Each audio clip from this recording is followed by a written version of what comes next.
Hi, welcome to ISM 3011.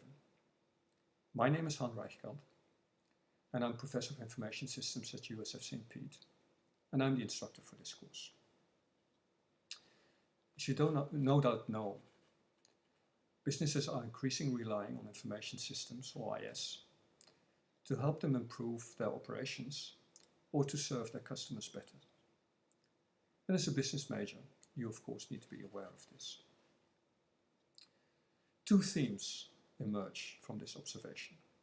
First, as a business major, you need to understand information systems, their components, how IS can be used to gain competitive advantage, and the issues involved in a heavy reliance on information systems. And two, you need to be comfortable with the information technologies used to build information systems, including spreadsheets, databases, and tools to build web pages. The course themes feed into the following learning outcomes for the course. On successful completion of ISM 3011, you will be able to 1. Define the major concepts related to information systems for business operations. 2. Describe how businesses use information systems to improve their performance. 3. Use information technologies, including spreadsheets and databases, to solve small-scale business problems. And 4. Access and obtain information using internet resources. The themes are also reflected in the course material. The course is divided into 12 modules, and each module covers some aspect of information systems from a more theoretical point of view and allows you to acquire some specific technology skill. For each module, you are required to read a chapter of the textbook to become familiar with the more theoretical material and to do a quiz to test your understanding of this material.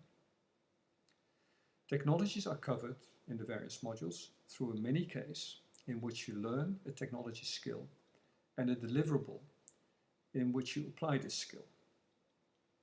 Although the mini case is not graded, I will give you feedback on your submission, of course, assuming of course that you submitted the mini case by the deadline. Note that because of this, the deadline for the mini case is about 3 to 4 days earlier than the deadline for the deliverable. The feedback on the mini case might be helpful as you tackle the deliverable. And as you progress through the course, you will build a business portfolio based on the various deliverables you create during the course. While the mini cases give detailed instructions, the deliverables are formulated at a much higher level.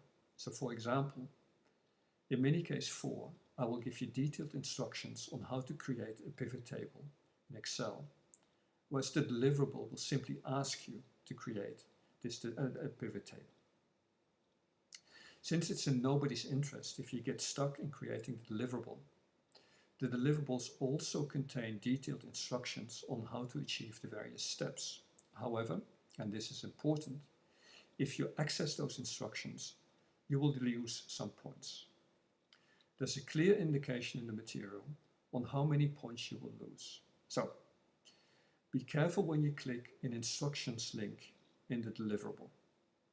Only click them if you really need those detailed instructions to be able to complete the task. You are, of course, free to access all of those detailed instructions after the deadline for the submission of the deliverable. I've made sure that all of the modules are available from the start of the course, and you can, in principle, complete the course at your own pace.